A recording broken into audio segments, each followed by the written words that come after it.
All right, I think most of our attendees are here. Sophie, can you hear me okay? I can. Okay, great. Hello, everybody, and welcome to today's webinar, Executive Function in the Era of Remote Learning. I'm Jane Hauser. I'm NESCA's Director of Marketing and Outreach. And thank you so much for taking the time to join us today. I know that it's not easy in the new environment that we all find ourselves in. Today, Dr. Sophie Bellenis, she is NESCA's Occupational Therapist and Real Life Skills Coaching Program Manager. She'll be guiding you through a presentation on how to support children, teens, and young adults with their executive function challenges in light of the recent shift to remote learning due to the coronavirus. Before we start, we just have a few quick housekeeping items to cover. We'll be muting everyone's line during the presentation, and we'll also be running a live Q&A session at the end of the webinar. So we've enabled the Ask a Question feature, which you'll find down the bottom. And please use the chat feature only if you're having any kind of technical difficulties. Don't worry if you miss anything throughout the webinar. We can provide access to a recording and or a presentation that the presentation that Sophie's giving upon request. And with that, I'll turn things over to Dr. Bellenis, who will introduce herself and get right into it. I hope everyone stays well. Thank you. Thank you very much, Jane. So good afternoon, everyone. As Jane mentioned, I am Dr. Sophie Bellenis. I am really excited to delve into some of the ways that we can support our kids with executive function in the home. So thank you so much for being here. It's awesome to speak to all of you. As Jane mentioned, I am the occupational therapist here at NESCA. In the past, I have worked as a school-based occupational therapist kind of across the levels. So I've worked in elementary, middle, and high school. I've also worked in some consortiums and some sub-separate settings. I am now working as part of our transition team at NESCA. So I'm focusing on school-based assessment and then running our real-life skills coaching program, which has recently made this shift to a remote model, which has been really cool to work through. One of the most common themes that I see across the board, across schools, across settings, and realistically across students is this need for support in building executive function. So let's get into it. My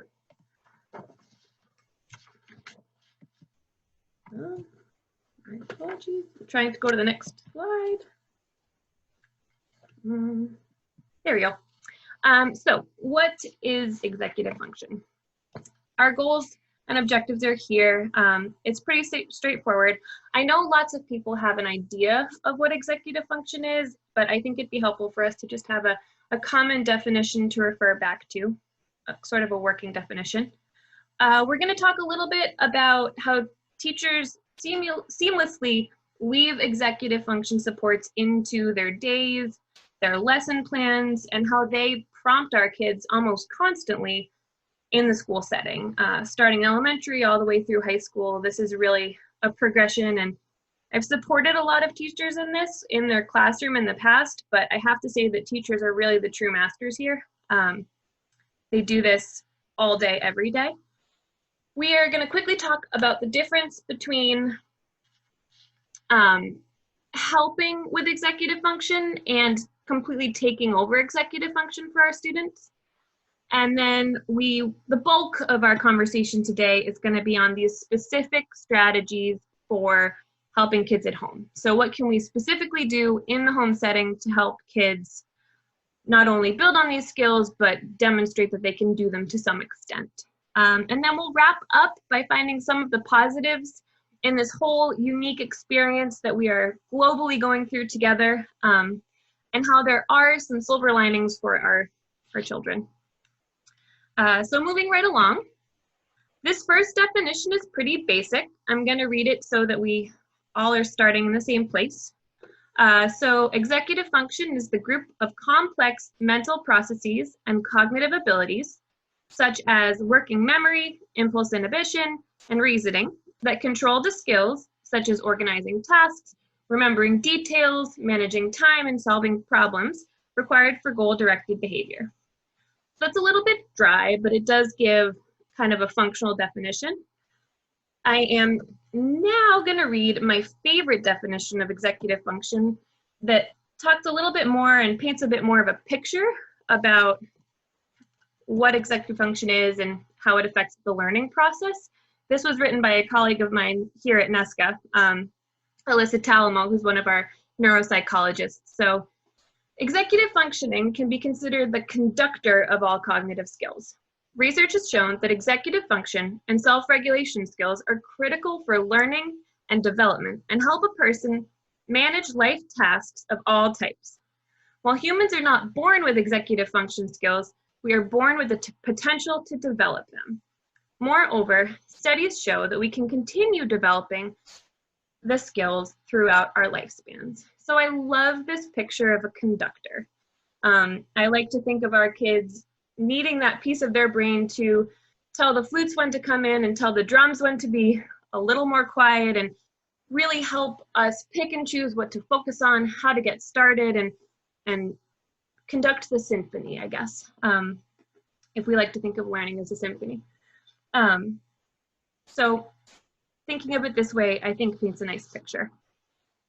So let's move on to looking at executive function in the classroom. I want to cover this because I think it's really important to acknowledge how incredibly difficult it is to mimic everything that goes on in a school setting. I think this could shed a little bit of light on why our kids are struggling so much with this transition to such a self-directed learning model, and show how heavily it's supported by not only the environment of the school building, but by these skills that teachers have because they've gone to schools for years to study how. So I'll start with elementary school. This picture on the right is probably familiar. It looks a lot like any kindergarten bulletin board on the first day of school. It teaches step-by-step processes to do pretty basic things. So in the elementary school, you will commonly see a visual daily schedule, a visual weekly schedule that has what elective they have that day, whether it's art, whether it's physical education, whether it's music. They'll have a timer during work time. Often that'll be one that counts down visually. I'm not sure if you've seen the ones where the red sort of disappears as you get close to having completed that work session. Folders are color-coded, so you might have blue for science and red for math, and there might be all different bins for folders. And then there's self-regulation curriculums that really help with the emotional aspect of executive function, because executive function is hugely affected by your emotional regulation and abilities there. So here are some pictures of just common things you might see in an elementary school classroom that demonstrate how just built into the day it is. Moving on to middle school, things get a little bit more independent. We start moving towards some executive function supports that may be lifelong and maybe routines that kids start to use throughout their education. A weekly planner, a weekly schedule, a lot of this stuff starts being carried in their backpacks or on a binder or trapper keeper because they're moving around. They're switching rooms for classes, so things start to kind of shift to this independent model. They have help organizing a locker, and then they start really using graphic organizers for their work. Here's just a couple pictures of things they might have, an end of the day checklist. I think a lot of people have seen this example of a weekly planner. It's pretty standard. And then the block scheduling, which can be confusing, but is really outlined and really schedules kids throughout the day at a pretty exact level. And then the biggest difference I find in high school is just this huge increase in independence. Most systems or school systems that we're looking at will start introducing things in middle school, but really helping and really scaffolding. And then when you hit high school, it's like, okay, show me that you can do this by yourself. Because after high school, whether it's working in a job right away, whether it's going to school, these skills are necessary. They start using things like Blackboard and Canvas and D2L by themselves. They are expected to check in on assignments by themselves. And they start kind of building that independence. There's also a huge increase in the executive function that's needed for life skills. You know, often sixth graders aren't scheduling all of the after school things that are going on by themselves, but high schoolers may be. High schoolers may be figuring out how they're going to get home from school independently. They start to drive. They're going to have to figure out some of those real life skills that have high executive function by themselves. So that is just an overview of what our teachers are doing for our kids. I am having a request to go back to the middle school slide. If people wanted to take a look at this, and people can take a look at this. But again, I think Jane mentioned this will be available after. So the next thing I'd like to go into a little bit is this difference between helping and taking over, because it's such a fine line and it's such a balancing act and it can be really difficult. So in my current work right now, I work with a lot of parents and students who are going through this exact thing. And I wanted to read a few quotes from parents that I've gotten this week as everyone's learning together and getting into this new experience. So I had a parent say to me, as of right now, I am my daughter's frontal lobe. Executive functioning skills are generally held in the frontal lobe, and I think that just shows that her daughter is really having a hard time with all of this stuff. Then there's the, if I'm not sitting directly next to them, nothing is going to get done. And finally, he knows what he needs to do, he just will not do it. And I think that those sentiments are pretty standard. I think people are feeling that way pretty frequently. So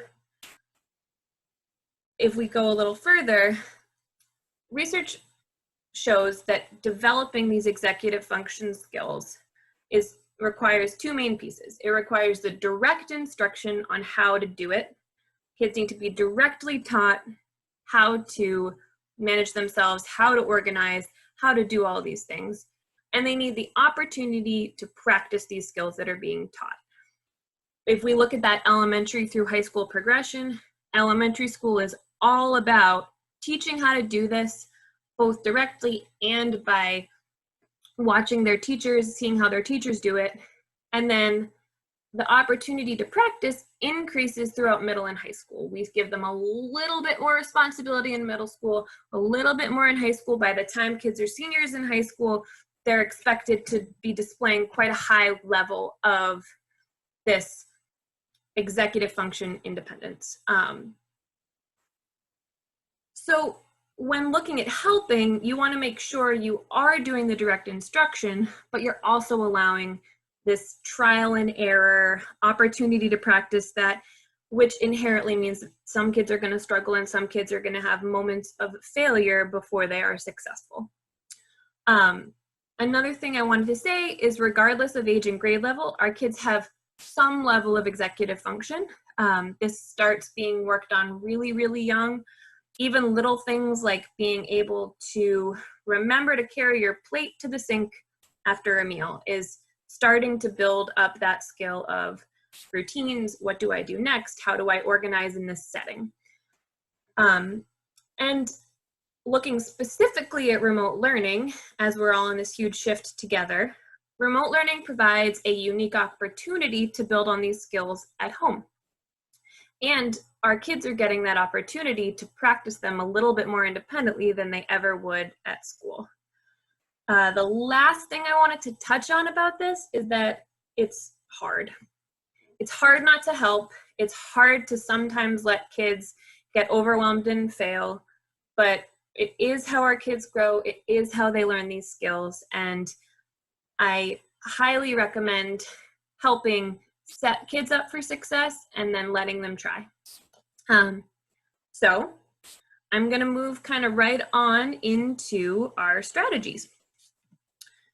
Specific strategies in the home, how we can help our kids do everything that's being thrown at them. Before I get into specifics, I do want to add a little caveat that these things are going to have to be really individualized because our kids are really individual people. And some of these are going to have to be changed, and some of these are going to have to be modified for each kid, even in one home. One student might have to have a totally different way of using these strategies than another student who they're related to.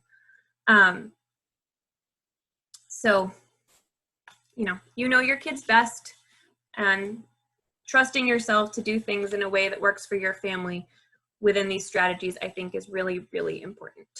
So I'll get started. The first strategy I'd like to discuss is creating a schedule. As I mentioned before, when I was looking at the school supports, schools are just full of schedule and routine. It's constant from the minute they walk in the building until the minute they leave. And providing this schedule in the home setting is going to help add some normalcy, help add some understanding that this is still academic time to some extent. One suggestion that I've used with some families, and I've been doing some of my clients that I really enjoy, is setting up a Monday morning meeting. This helps each kid feel like they're being checked in with. You can talk about what needs to be completed. You can look at everything that teachers have sent home, and then you can collaborate on a schedule. And I think that's really important, that collaboration piece. Kids should be able to give their input. Some students might want to wake up at 7 a.m. like they normally do, or 6:30 when they normally get up, and get their 3 hours of work in right away. Some kids might want to sleep till 10 because they feel better rested when that happens, and they might want to work in the afternoon. And I think it's fine to have that happening within the same home if it's possible. Again, the Monday morning might have to change. Some students are only getting their directives from their teachers on Monday morning. It might have to be a lunch meeting. Some families, it might work better on Sunday evening. So take that with a grain of salt, but I think that a one-on-one meeting with each child to start off a week can be really helpful. Another thing to think about is building in these movement breaks. School is full of movement breaks. There's recess, there's walks to the bathroom, which is generally a lot longer walk than a walk to the bathroom when you're home. There's changing up seating. Often schools have either a beanbag chair or maybe a ball to bounce on. And realistically, our teachers know which kids need movement breaks and often build them in kind of seamlessly. They might say, could you deliver this book to Mrs. Jones? And that gives a kid a chance to move and kind of get some of the wiggles out. So I've seen families in the current situation having kids walk the dog twice a day in the middle of a work period. There are some excellent online resources. There's Go Noodle, which is got some kind of Zumba-esque educationally based dances kids can follow along with. There's Cosmic Kids Yoga, which you can do with your kids, and even just 10 minutes of independent stretching is something that can be great to build in. Another thing is to display this schedule visually. I know not everybody has a printer, but even just writing it out quickly, having your child decorate it in the morning to get their day started with a coloring activity, having that visual representation of what they need to be doing at what time or in what order even is just gives kids something to reference. I think building in breaks and downtime can be important, but in the home it can be difficult. Some kids, if you say you have a break from 10 to 10:30, will hop right up and have exactly what they want to do right in their mind. Some kids may need to plan that out with a parent ahead of time. At my 10 o'clock break, I'm going to do a independent reading book, or I'm going to watch a 20-minute episode of my favorite show as a break. And some kids can handle some kind of funky creative choices. I've seen some parents who are writing one option on each side of a block or a dice, and their child is rolling that, and whatever is on top is what they're going to do for their break. So again, reading your kids and thinking this is what they could do. And then the last piece of creating that schedule is a Friday follow-up. If you have done the Monday morning meeting, I think it's really nice to review how the week went, to consider how your student was able to follow a schedule, to consider whether anything needs to change, to check in. I found these can be quick, 10-minute chats, just to say, like, how did it work? Do you want to change anything? Do you think you need to be getting up a little bit earlier? And it does help kids feel like they're being heard. So creating a schedule is very important in my opinion. My next suggestion here is help them organize. So much of our kids' days are organized for them and organized just because of where they are in at that time. So helping kids get organized is really helpful. I find that creating different spaces for different activities can be beneficial for kids' transition periods. So if academics always take place at the kitchen table, keep them at the kitchen table, but then really reserve that for academics, or a dining room table, or an office table, whatever's there. I strongly suggest that kids shouldn't be doing work in bed. I think that it kind of can affect kids' sleep as well as their ability to stay on task. But that being said, in a really busy home, there might not be another option other than someone's bedroom. So even bringing in a coffee table to sit at in the bedroom, or just making something that is separate for work and kids know it's there for them to go to. I've also been a huge fan of this sensory retreat. I know that people are all kind of falling over each other in homes these days and not used to being home together so much. I think it's important that a kid has a space to go to where they feel like it's their own kind of getaway.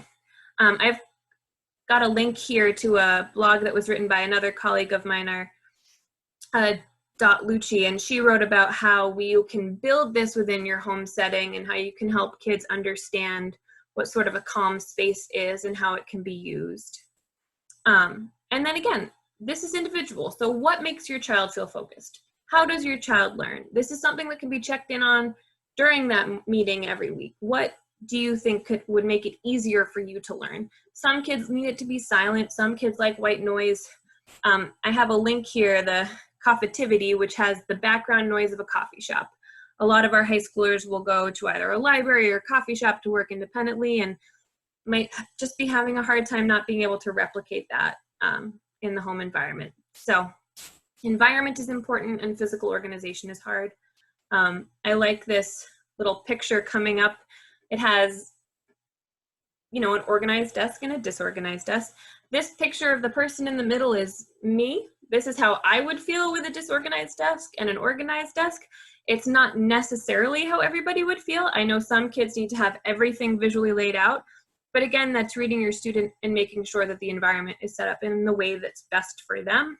I personally need clean space, so it's something I make a priority when I'm sitting down and getting ready to work. In the new world of remote learning, we also need to think about digital organization. Remote learning is most likely going to have an online or a computer-based component. There's work packets going home and things like that, but many districts are highly kind of focusing on that online piece, and our kids may not have been taught how to organize themselves in a digital space. Do our kids have their passwords saved somewhere safe that isn't accessible? Do they have them written down so that when they log in, they don't have to do the forgot password thing every single time and reset a new password every single time they get into them? Is that a skill you can teach for things other than just learning? Is that something you can focus on? Have they organized their folders online?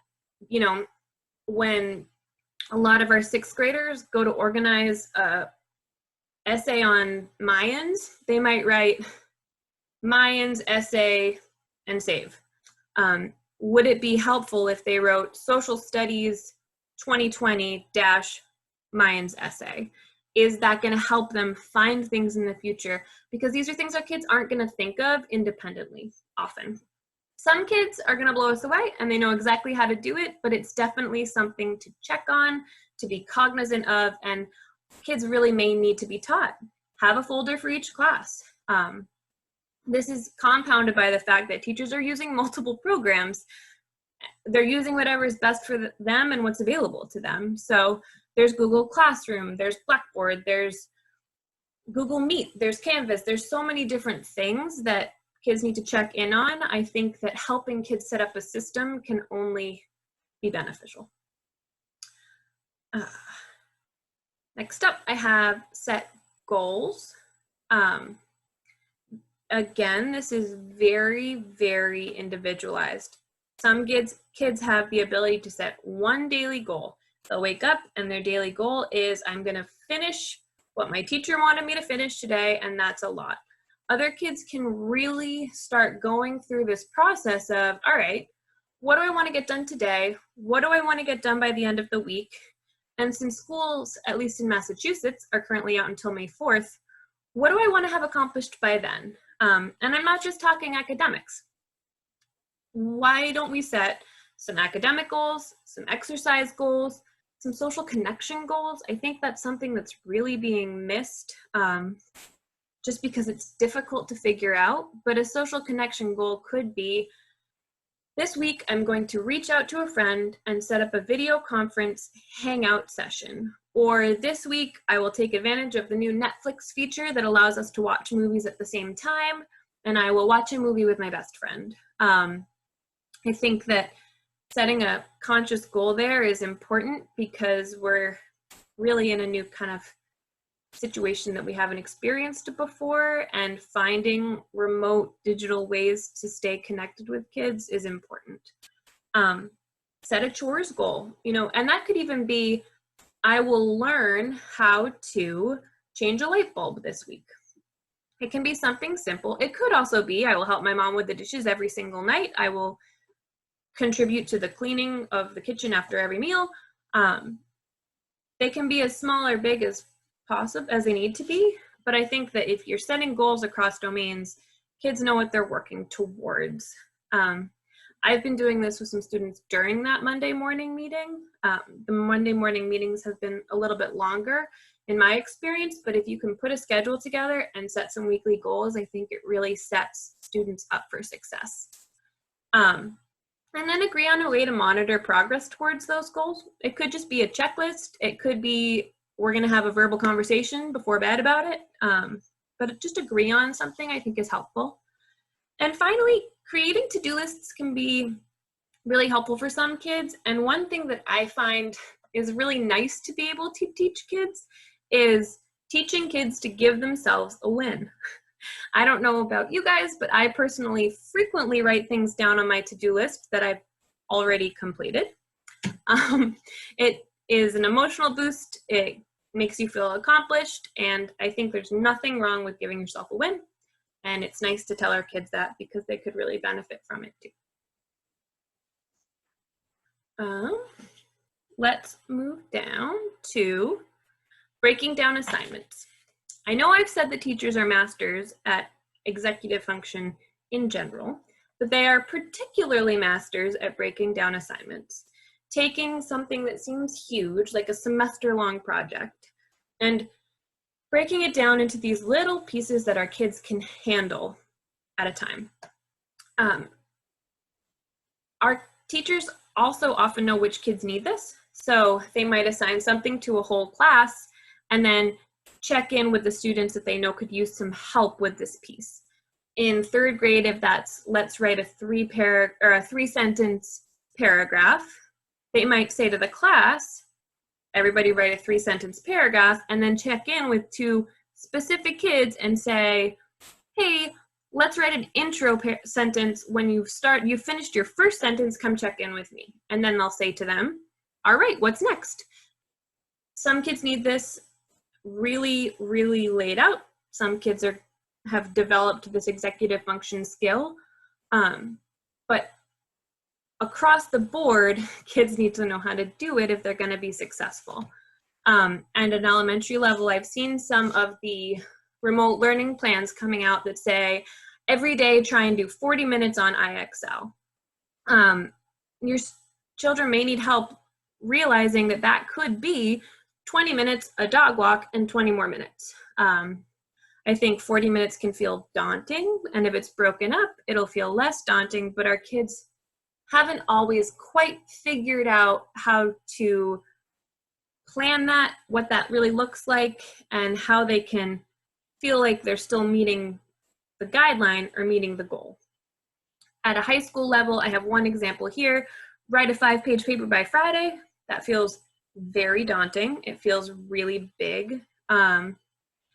But brainstorm for a paper on Monday, or do some research for a paper on Monday. Put your thoughts into a graphic organizer on Tuesday. Write a rough draft by Thursday. So take 2 of your days to kind of put together a rough draft. And then edit and do a grammar check on Friday. It's really a different feeling to it. And that's what a lot of getting things done relies on, is like, how do I feel about this? Do I feel like I can do this? Does this feel manageable? Do I feel like I can make this happen? So help your kids break down assignments. I know that a lot of teachers want to be doing this right now for all of their students, and they want to be reaching out to each student they know needs help with this and saying, this is best for you, this will work. But the reality is that they're taking an entirely school-based model and putting it to an online home-based model, and often have other things they have to get done during the day. And I know they want to help each kid individually, but it's not always possible with every single thing they're assigning. So I think that if parents can help their kids with some of these smaller pieces of it, kids can feel more successful. All right, so next up, I have find your team. That may seem a little broad, but I think that with everything being kind of thrown into a new paradigm here, being creative and figuring out how to find your team can be really helpful. My first question is, when can you coach? If you're working from home, you can't coach all day. You can't be the person who's being the body double, who's sitting there saying, all right, this is what's up, this is what's next, this is what's coming. That being said, everyone is home, and there are a lot of people who can and who want to pitch in. So in terms of a home team, I would say, think about the people in your life. Think about the family friends, the family members who may be able to say, hey, you know, for half an hour on Wednesday, I would love to sit with your daughter and do 30 minutes of math work over Skype. Who do you know that can check in and kind of coach for a little bit while you're getting things done? And how can that be built into this schedule? If you know you have a meeting on Tuesdays at 10 that you need 0 disruptions, maybe there's somebody who can sit on Skype with your child or Zoom with your child and help them with an academic task, or just read a story or a book. There's a lot of options. One person to think of that may not pop right into mind is the college students that are home. My sister-in-law is home from college. She's got a lot of time on her hands, and she would love to be reading stories to some kids, helping some kids with basic math homework, and figuring out kind of how she can do her part in this situation. Think of the people, the neighbors, the friends who have that extra time, because their life has been shifted a lot too.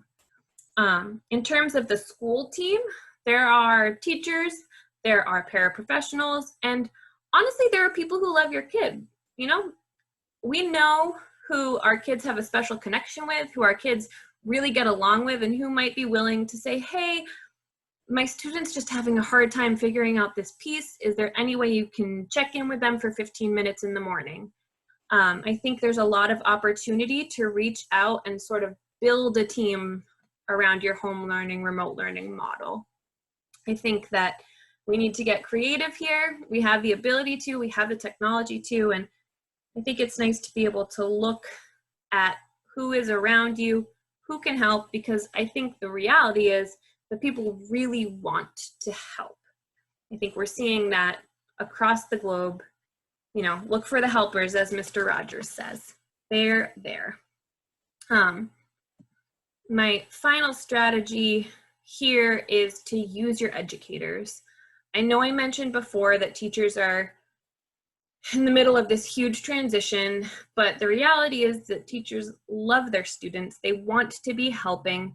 And I have found that the students I work with and the families I work with who are reaching out directly for specific supports are getting them. Teachers don't always know what questions to answer, but if you reach out, they're happy to answer the questions you pose. I'm in Massachusetts, so I'm going to reference the Massachusetts current guidelines from DESE. They are recommending about a half day of schoolwork, which is about 3 hours a day of kind of this direct learning, direct schoolwork. If we have kids with executive function challenges, we know that that may be 6 hours of work for some of our kids, especially if they have this huge piece of planning and processing and difficulty with initiation and getting things started. So I think that it's important to help our students realize when it's time to stop. Everyone is dealing with the emotional ramifications of this. Everyone is trying to figure out what's best for their family and how to be positive and comfortable during this time. And if some kids are being assigned work that is taking them much longer, I think they need to know that it's okay to stop, that it's okay to stop if they've done a fair amount of work. That being said, they also need to know how to reach out to their teachers, how to say, hey, I know you say this is 3 hours of work, but I'm really doing my best. And this is taking me 5 or 6 hours, and that's just really fatiguing and exhausting for me, and I don't know if I can sustain that. I think people are happy to work with their students. I have here teach them to write an email to their teachers. That's for a certain age. You know, if these kids are significantly younger or have anxiety around that communication, I think it's fine to kind of step in and help be that voice. But teaching a kid to write an email is a huge skill to learn. I have another example here about screens. A lot of this on remote learning is online, not all, but a lot. And for some of our learners, screens are not only incredibly addicting, but distracting. And kids are having a hard time not playing games, not looking at Facebook, if kids still use that. And it may be worth reaching out to your teachers and saying, hey, my learner's having a really hard time with all of the screen-based learning. Is there any way that you can provide me with some paper-based or activity-based alternatives? I understand that a lot of it needs to be online, but I'd really like to keep my kids off of the computer for a bit because it's something that he or she struggles with personally. So I have that last bullet point there. It's pretty big. I think it gets the point across, but I just think people should really be reaching out because there are people who want to help and people who know how to help. And as we figure this out as a community and as groups of communities, I think that using our professionals is the way to go. So I'm gonna kind of wrap this up with focusing on the positives of this situation. I know that that's difficult for people who are feeling cooped up, who are feeling socially isolated during this whole social distancing period of time, but I think there are some real positives here that are worth thinking about. It's looking like this will be about 3-ish months. Some places it's definitely 3 months. Some places we'll find out exactly the length of this kind of self-directed remote learning. But these are 3 months that our kids have to build skills that they have never had the time to focus on.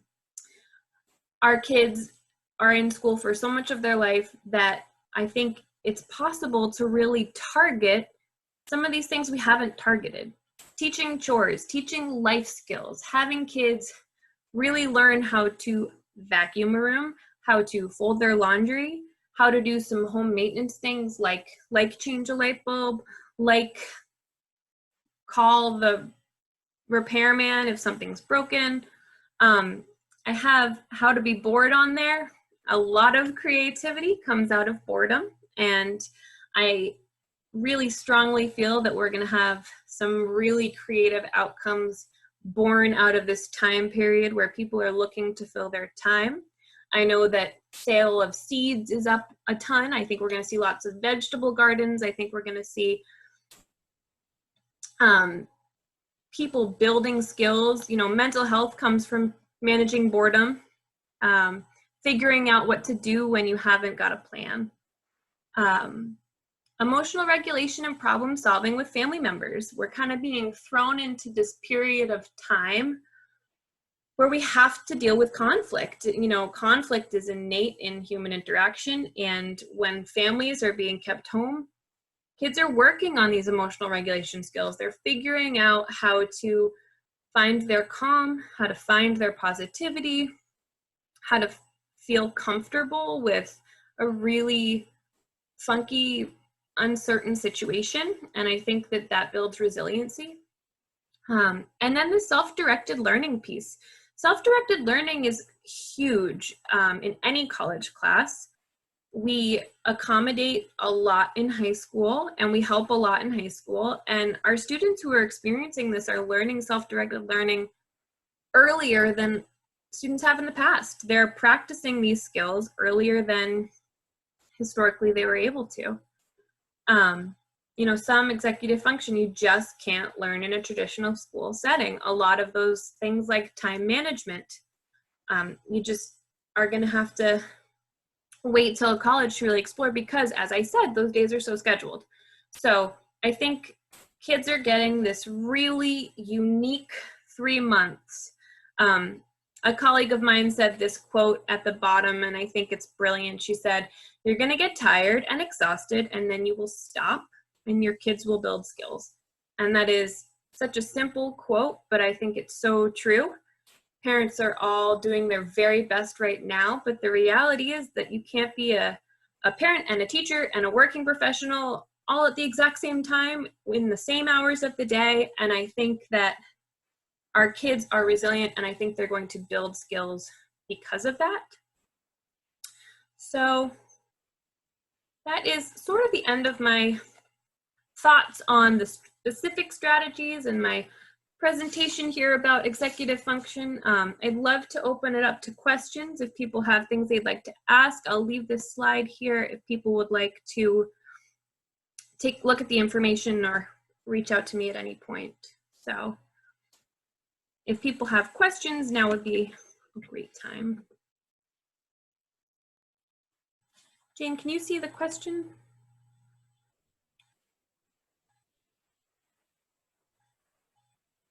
Oh,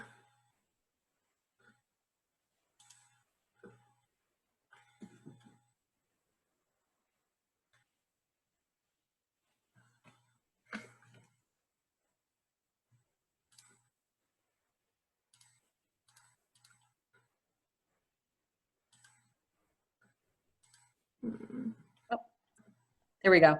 There we go. So one question for you is, what kind of help can you offer or guidance can you offer for assistance with transitions? Whether it's from one assignment to the next, you know, shifting from, say, social studies to science, or if they do take a movement break, how do you get them back into the swing of things? Great question.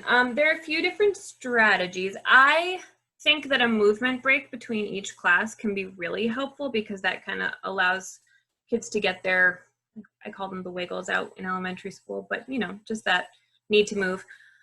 I'm a big fan of a visual transition or a physical transition. So saying a kid like, all right, here you go, with a card that says what's next. Or maybe when it's time to transition, they get a fidget toy to sit down. I think having sort of like a physical cue or a visual cue to transition to the next activity can be really helpful. I've used that in schools too. You know, I've had students who have a really hard time coming back from recess after lunch. That seems to be kind of like the witching hour. Kids can't make that transition from a half-hour lunch and then a half-hour recess and getting back to class. But some kids I have like a fidget ball, or they are allowed to sit somewhere quietly for 5 minutes and then get back to work. But I think that like sort of a physical or visual cue is helpful. Great. And then any help with initiation? Like I know the morning meetings that you had suggested would be one move. Is there something else that we can offer our kids to really get them excited or motivated to get going? So some parents will end up using behavioral strategies. So, if you get started and you get this much done, maybe there's a reward on Friday. I think what I've seen working the best through this period is having kind of your team. I think that initiation is really hard, especially if you can't have a parent sitting next to you all the time. But I've been impressed by family members and family friends' ability to get kids started on something like this, on a Zoom call. So even if it's having somebody to check in with for the first 10 minutes of an assignment to keep kids on track and get kids started, because parents really can't be there for every single piece of it most of the time.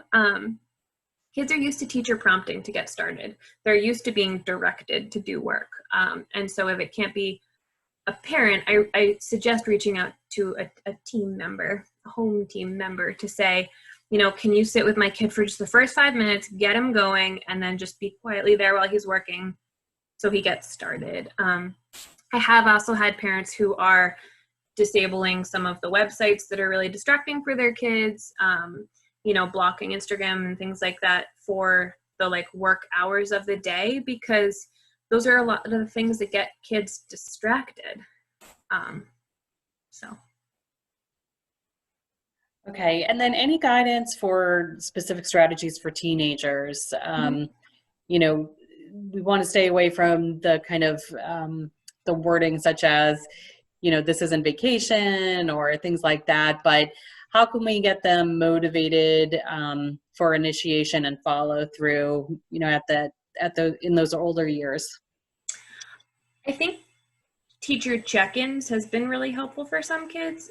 Helping your kid write an email on Monday to say, is it possible that I can meet with somebody, maybe academic support teacher, a learning center teacher, at 10 a.m. every morning for 10 minutes, or even at 3 p.m. every afternoon to check in about what they've done. I think that kids are used to getting that direction from school, and I think that having somebody to hold them accountable can be really helpful. It's really hard to be the parent who's saying it over and over and over again, but again, teachers do this as part of their typical day, and I think that teachers who are being contacted are willing to have these quick check-ins, and I think that teachers can help with that initiation piece.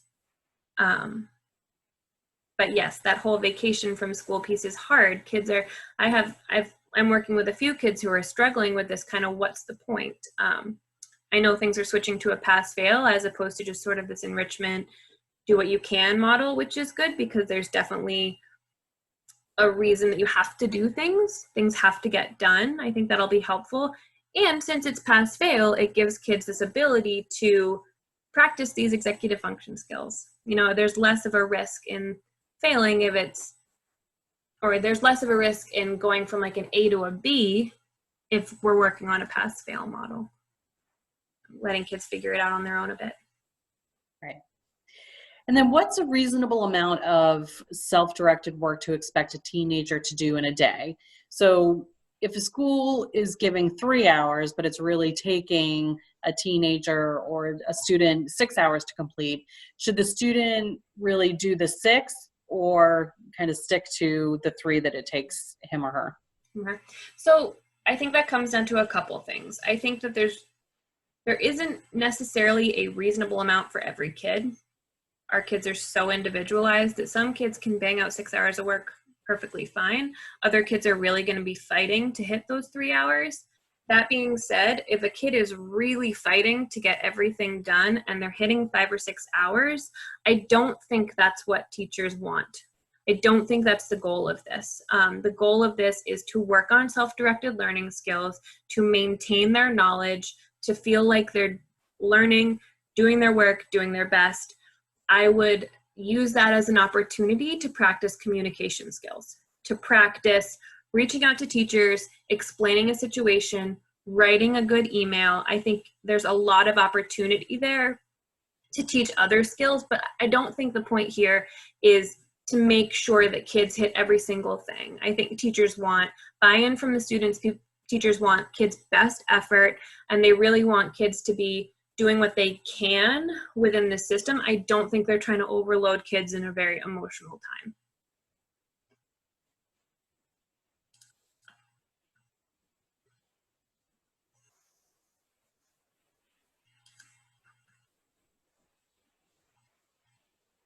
Oh, I don't think I can hear you, Jane. What are the best calendar systems for teens to use? Great question. I have found that I'm actually having a hard time giving suggestions on this one because schools are assigning them. A lot of schools are saying like everything's going to be on Google Drive, everything's going to be on Outlook. I think if you're setting kids up for something like college or vocation or a career, Outlook is pretty commonly used. I like Outlook personally. I do think that schools are sort of assigning it. So maybe checking in with teachers and seeing if they're syncing to anything is helpful. A lot of the teachers are using Google. I think Google is nice because there are a lot of things digitally that allows you to link to Google. So Outlook and Google are both options that are kind of built out really well and have been practiced a lot across a lot of industries. So they're really pretty functional and ready to go. So I think teachers are using those. But I think it's definitely worth reaching out to schools and seeing if there's something specific that students should be using based on your district. Great. And any tips or advice that you can offer for keeping a student's stamina going? I know breaks would certainly help and breaking things down. Is there anything else that you can suggest?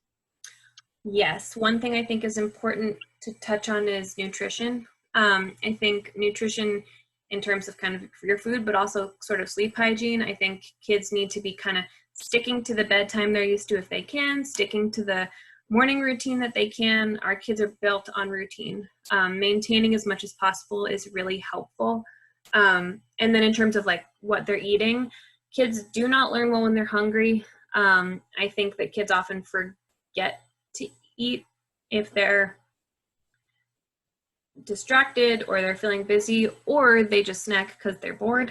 Goes both ways. But I think making sure that kids are having like healthy meals, they're not hungry when they're trying to learn, they're drinking enough water, just hydration, these things that seem simple but really aren't that simple to keep track of are important to just be cognizant of. I think that helps with motivation and staying on task. But excuse me, I think the biggest thing really is that ability to take a break, because breaks are so built into school days and they're so used to getting them.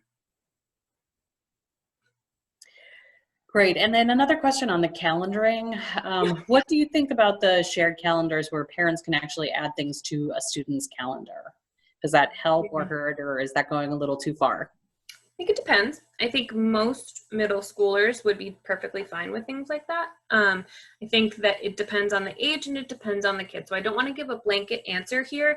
I think by the time kids are juniors and seniors in high school, they're going to have to manage their schedule the year after or 2 years after anyways, and building up that independence is pretty important. That doesn't mean that you can't check in on it on a Monday meeting or a weekly check-in with the calendar. I think that's a great time to pull it up and bring it together. But for our older students, if we're really trying to build that independence, I would kind of give them sole access. For younger kids, they really may need that. And again, it's really just reading your family. I think that the end goal, though, needs to be working towards an independent calendar. And like I said before, that may mean that some kids miss a couple things because it didn't make it on. But if you're having a regular check-in, I would be less fearful of that outcome. Okay. Any other questions?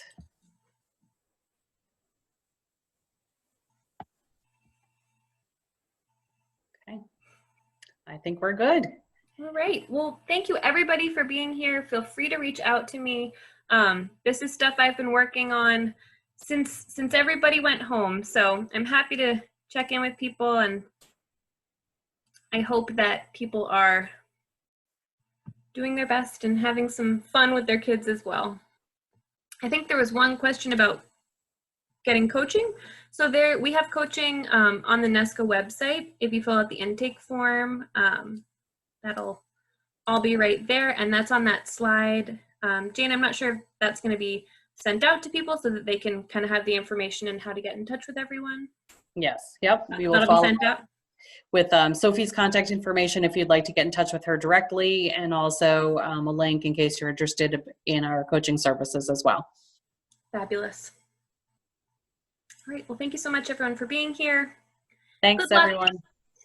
Stay well. Bye.